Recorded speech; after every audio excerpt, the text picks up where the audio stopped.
Just like having relevant and accurate information is necessary to make sound hiring and lending decisions, being engaged in our community is important. DataFax is proud to support the positives and be a sponsor of The Spark. Since 1964, Memphis Theological Seminary has worked to equip men and women of all races and faiths with the spark to do ministry for the real world. We're grateful to serve our community and proud to support WKNO. Lipscomb & Pitts Insurance has been serving the Mid-South since 1954. We've always focused on supporting our community and believed in promoting the positives, encouraging engagement, and leading by example. Lipscomb & Pitts is proud to be a presenting sponsor of The Spark. Additional funding for The Spark is provided by Christian Brothers University, by MyTown Movers, MyTown Roofing, MyTown Miracles, by YX Genomics, and by SERVES. This month on The Spark, our theme is Restoring Hope and Home. We'll learn more about a long-term, faith-based drug and alcohol treatment program for adult males that's transforming lives, a local summer camp treating foster kids like royalty, and a company specializing in fire and water damage restoration that's physically putting homes back together again. We'll also share a special moment from our Spark Awards 2016. Ever been excited by a new idea? Inspired by watching someone lead by example? When we talk about creating change, we start by sharing the stories of everyday heroes making a difference in their own way so we can learn and do the same. This truth is the power behind this show, which is focused on business and community leaders who are leading by example to give back, fuel change, and create new opportunities for the Mid-South. I'm Jeremy Park, and this is The Spark. They're a long-term, faith-based drug and alcohol addiction program based here in the Mid-South. I'm here with the Executive Director for Adult and Teen Challenge of Memphis, Jonathan Lindberg. And for starters, there's a national history and a local history, so give us a little bit of the history. So Teen Challenge started about 50 years ago in New York City, and it was a response to the gang epidemic that was going on in the city. And it really morphed from there, and they realized it was a drug problem. And in Memphis, the program started about 45 years ago, so it's one of the first programs in the United States. And for the last 45 years, we've been dealing with the drug epidemic here in the Mid-South. And it's primarily, well, it's men, 18 and up, correct? Correct, yep. And they go through this program, and it's, as we mentioned, faith-based, but there's a very good amount of structure to this. So talk about the actual program. So we call it a discipleship program, and we have these men for 12 to 15 months. And so it gives us a long time to really deal with not only the drug addiction issue, but when you get beyond that, it's the roots. And so a lot of these men are dealing with anger issues, pride issues, abuse issues in their past, forgiveness issues. And so we spend a good year dealing in discipleship with these men. Because it's one thing to cure the addiction, but to your point, you've got to come in with a very holistic approach. Right, and you know what I've found in doing this is it's about a 2 to 3 month process of really kind of wading through the addiction issue, getting the fuzz out in the mind, and then after that you're dealing with these core issues that led to the addiction.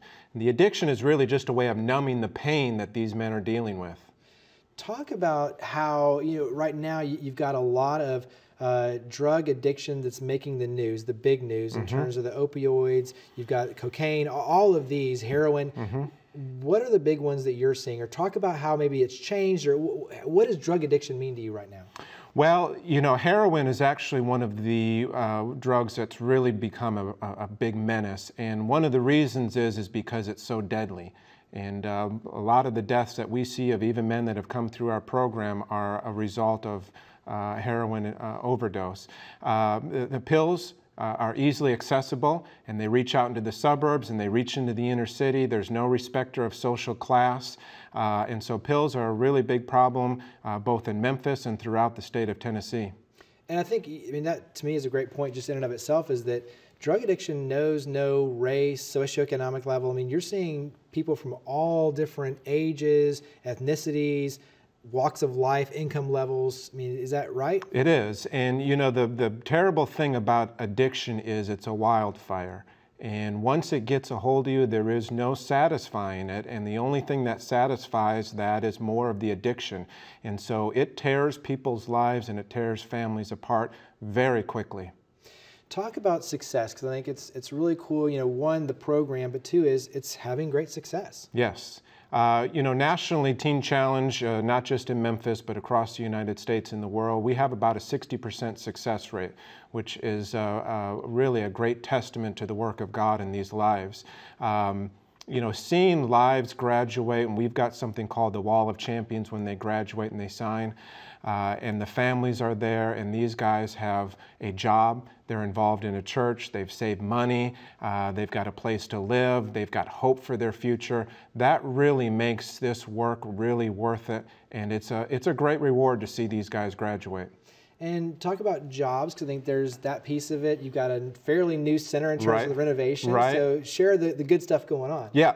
So we've got something called the Hope House, and this is our reentry facility. And so for the last phase of the program, these men are living in the Hope House, and they're going out and they're finding a job. They're going out, they're getting involved in a recovery group, something like a Celebrate Recovery. They're getting involved in a church, they're tithing to their church, they're developing a budget. Many of these men never save, never really plan for their future, so they're thinking about things like a car, paying off debt, putting down a deposit on an apartment. And so by the time that they graduate, we want these guys fully transitioned and able to rebound in their lives. So how can we help? How can the public help? Well, Teen Challenge has a lot of good ways to get involved. You know, one of the cool things that we've developed over the last couple of years is a thrift store. And it's in the old Stewart Brothers building, which is on the corner of Cleveland and Madison. Many of the listeners will remember going there as kids. And you can donate items to the thrift store. You can come and shop at the thrift store. You can come and get the best car wash in town for $5 at our thrift store. But it's also a place of ministry, and we call it BAM, which is Business as Ministry. And so when you walk in there, you're going to hear Christian music playing overhead. And you're going to see these men that work at the thrift store praying with people, sharing their testimony, and getting to know people that come into the store. So it's a great way to interact with Teen Challenge and learn more about the process. And talk about fundraising, because I think that's a piece of this, is raising the money to support what you do. Right. So fundraising, of course, people are going to have an opportunity to learn more about how to give to Teen Challenge. We have banquets and golf tournaments throughout the year. And so, you know, people can go online and they can give through our website, easily through PayPal. And we'll take whatever support that we can get. So tell them the website. The website is teenchallengememphis.org.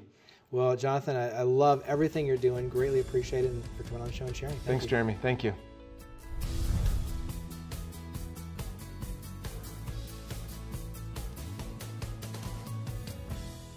They're a local summer camp treating foster kids like royalty. I'm here with the camp director for Royal Family Kids Camp, number 105 of Cordova, Lanny Abernathy. Lanny, there's a national piece of this and obviously a local piece of this. So give us a little bit of context. When we talk about Royal Family Kids and Royal Family Kids Camp, give us some history there.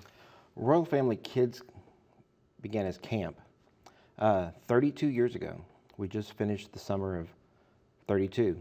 And a minister and his wife, Wayne and Diane Tesh, in the Anaheim area, Southern California, felt led to do something about all the children in Southern California that were abused, abandoned, and wound up in state custody.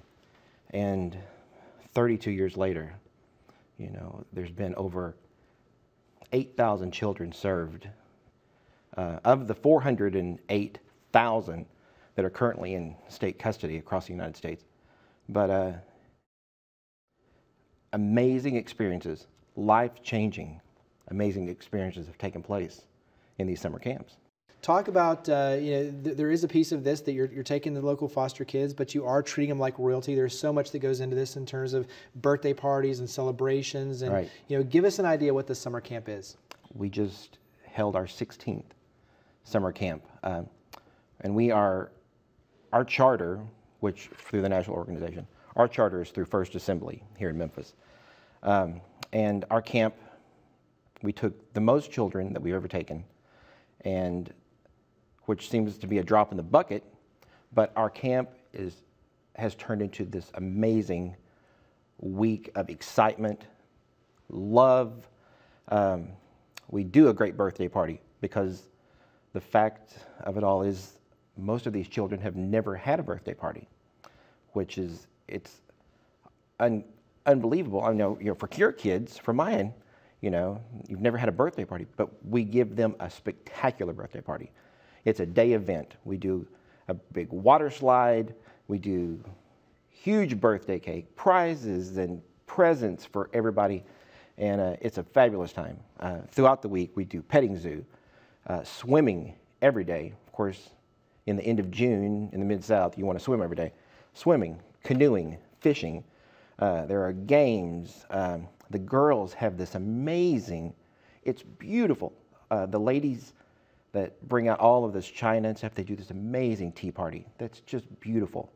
And we have a wardrobe of dresses that they get to pick throughout the week.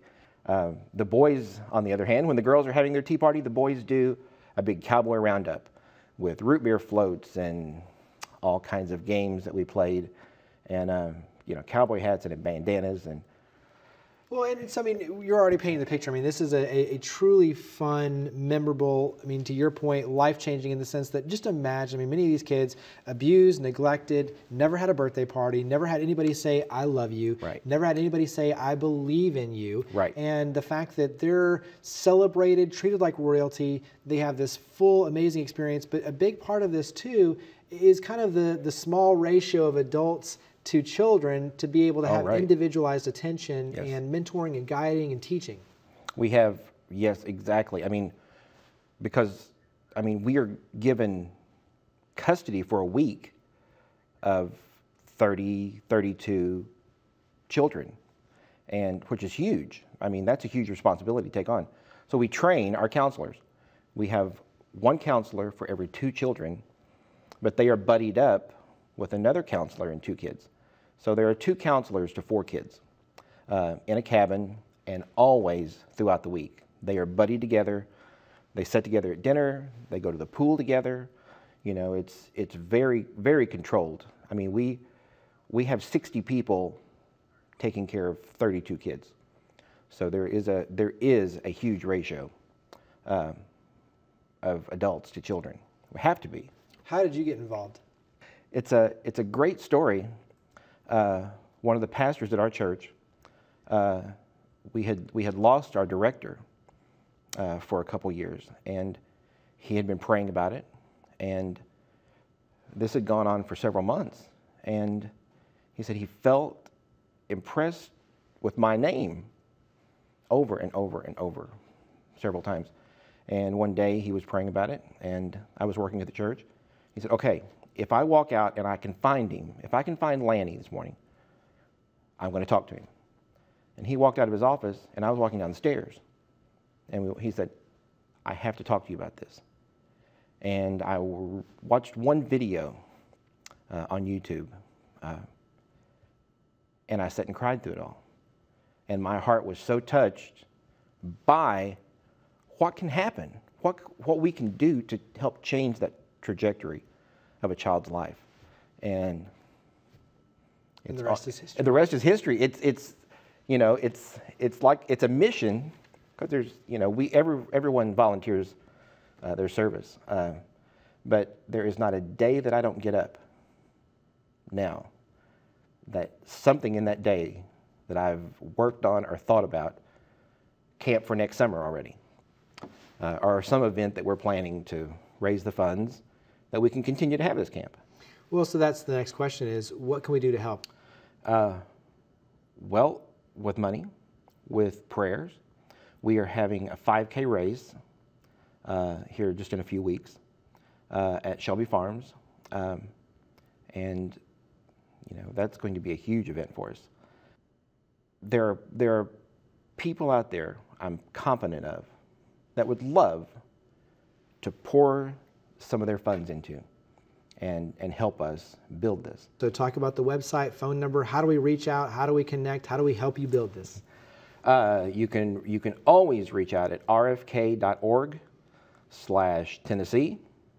You can call us at 901-843-8600 and ask for anyone with the Royal Family Kids group at First Assembly Memphis. Or you can call me. Just ask for me, because I'm always ready to talk about this. And that's why always ready to talk about this.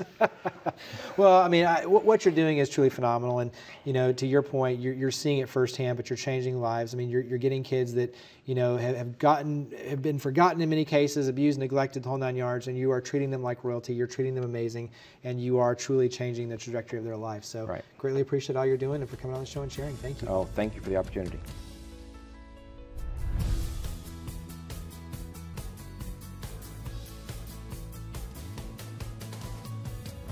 The Spark Awards annually recognize and celebrate individuals and organizations that have made outstanding contributions to the community. This year's recipient of the Educator Award is Derek Brown of Riverview Middle School. I can remember when a teacher used to ask me what did I want to be when I grew up. And I would say things like doctor, lawyer, and things that I felt like teachers wanted to hear, but deep down inside, I really didn't feel like I could be that. So by me knowing that on the front end going in, I have to be everything for every student. And it may sound like a big job, but actually it isn't. Because when you look at it, these students really just need someone to believe in, someone that they can trust. And once they realize that Mr. Brown doesn't live under the desk and he's just living at the school waiting on us to come every day, and that I'm actually a real person, they respond to me very well. When I say no excuses, describe what that means to you, but more importantly to the students. No excuses.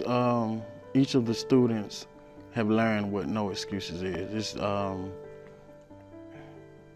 you don't falter to the extremities of the world, and you push forward, and you don't take no for an answer. You look past the scope of things that you can't see, and you rely on your faith. And the camp that I hold, dedicated to my friend Jamel Jones at NOE, is a week-long program where the students come and they get to participate in things like team building, different classes that are expounded on leadership, and they come and have fun. And we have different guest speakers to come in, and it's all about not accepting where you are, but looking to where you can be and operating off that train of thinking. What inspired you to be a teacher? What inspired me to be a teacher was someone like me. It's hard to find great teachers, but when you find that one teacher that believes in you and enables you to see past your circumstances, and that's what I am to my students. They don't know, they're not old enough or mature enough to know the importance of education. So until they get to the point where they can decipher and they can realize what education really means, I have to be that reason. And once I get them to believe in me, it's nothing that they won't do for me. They perform on tests and do what I need them to do until they get to the point that I need them and I can let them go, and they understand by then. Excuses are monuments of nothingness. Those who use these tools of incompetence are masters of nothingness. Therefore we add no E.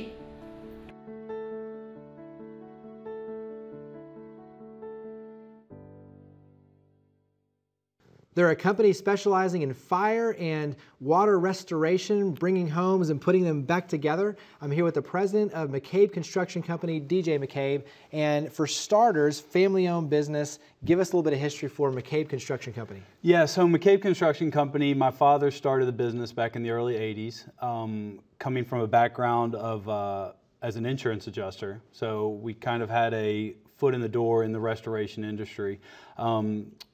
Started in the early 80s, and we've been doing this ever since. And the focus is putting homes, building them back together again. So it's fire, water restoration, basically any disaster that hits a home, you can step in and put it back together again. Right. Anything that could happen to your home, fire, wind, water, no matter what it may be, large or small, we can help out with. We do push our brand. We put things back together. That's not only talking about with your home, but your life as well. So when something happens, say your water heater bursts, your house catches fire, wind blows your roof off, you're not expecting that to happen. You didn't wake up and expect to see me there. So what we're coming to do is coming to help put everything back together, from not only your home, but your sanity in your life, because this isn't something you had planned for, something that you were ready to do, like the big remodel. And that's a great point in the sense that it's a scary moment. So house catches on fire, or you have water damage, and you have your valuables that you're trying to collect and get your life back in order. And to your point, you know, if it's renovation, you can plan that out. But in this case, it's a very scary situation. Talk about communication, because I got to believe communication is a big piece of the equation for this. So in the disaster restoration industry, communication is everything.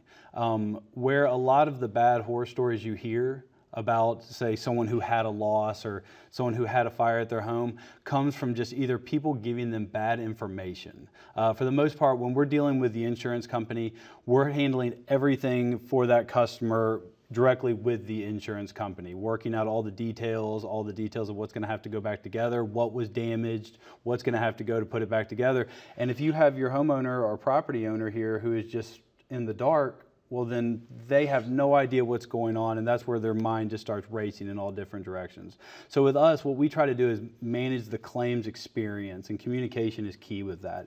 It's letting them know, okay, here's what to expect, here's what's going to happen on this date, here's what's going to happen next, and walking them through that entire process. That way they stay informed through the entire process and know everything that's going on. So what are some tips? I mean, obviously this is your world, you see it all the time. So what are some tips that you give homeowners on being proactive in terms of mitigating fire, water damage, any of those? So if unfortunately you do have a disaster at your home, the first thing you're going to want to do is contact your insurance company immediately. Let them know what happened. They're not just going to drop everything and pull up to the house. So for you, the next thing you need to be doing is documenting everything. A lot of people will get into a mode of, I just want to get this cleaned up and start throwing stuff in the trash. No, don't throw anything away. Document everything. If you've got water or fire, you can contact someone like a mitigation company, like one of our other great partners, ServiceMaster. And then after that, call us. We come in after that, we come in and help guide you through the entire claims experience, dealing with the adjuster, dealing with your mortgage company, helping you decide what needs to happen and when it needs to happen and how you want everything to go back together. Well, just hearing that, there's all these pieces and all these different parties that you have to communicate back to be able to make sure that everybody's on the same page. It's a lot of logistics. It's a lot of logistics, but that as a general contractor, that's what we do. We handle that entire experience for you. That way you're not trying to sit there while in the shock of having all this happen, trying to coordinate all those people. That's what we're there for. Talk about, you kind of mentioned, one of the tips is cataloging things and being proactive. Mm-hmm. Are there things that we can do right now that will help your process in terms of making sure that all of our insurance documents are in one place? What are some tips that we can do right now? Sure. Well, documenting everything that you have in your house is something that no one ever thinks to do, but can be invaluable when it comes to, say, a large fire or water loss. Water can do just as much damage as fire. Say you have a water heater in your attic that burst, floods down everywhere, and damages all your important documents, damages things that you own. If you don't have that documented in some way, how are you going to go back and say, okay, I had this, or this is what I owned, or if it was a large-scale fire and everything burned, knowing what you have. So documenting everything and keeping that in a safe place is a great little tip for everyone out there, and something that everyone should be doing. So obviously family-owned, family-focused. You're right here in the Mid-South. Memphis is your home. Talk about what it means in terms of the community service and just being a part of the fabric of the Mid-South. So born and raised here in Memphis. We're a small business, we're a family business, everyone in the family works in the business.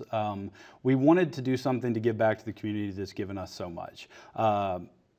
When running a small business, it can be hard to find those outlets, which was why we were so excited to find the City Current team and all the things that it opened us up to be able to give back to the community. Memphis has so many great things going on right now in it, and to be able to get in there and actually participate and give back and do those things, I think as for our company, it just creates a much better environment for everyone because everyone feels like they're giving in and giving back. So tell them where we can learn more about McCabe Construction Company. What number can we call if we have a disaster? How do we reach out? All right, you can reach us at 901-756-8652. That's our main office. You can also find all of our contact information online at mccmemphis.com. You can find us on Facebook at MCC Memphis as well. Well, DJ, greatly appreciate all you do and for coming on the show and sharing. Thank you. Thanks, Jeremy.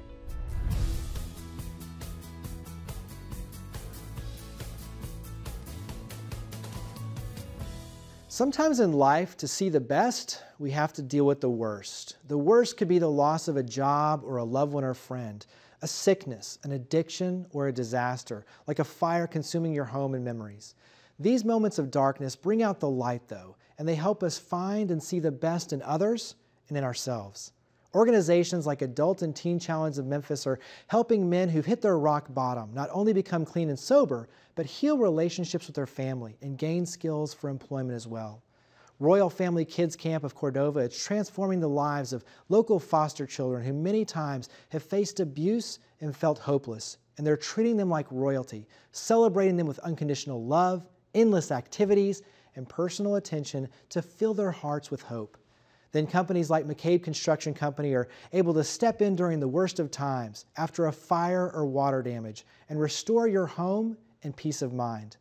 After a storm comes the rainbow, and we're blessed in Memphis with organizations and individuals who will help us deal with the worst so we can see and enjoy the best. Thank you for watching The Spark. To learn more about each of the guests and to share your stories of others leading by example, visit WKNO.org and click on the link for The Spark. We look forward to seeing you next month, and we hope that you'll join with us in creating a spark for the Mid-South. Just like having relevant and accurate information is necessary to make sound hiring and lending decisions, being engaged in our community is important. DataFax is proud to support the positives and be a sponsor of The Spark. Since 1964, Memphis Theological Seminary has worked to equip men and women of all races and faiths with the spark to do ministry for the real world. We're grateful to serve our community and proud to support WKNO.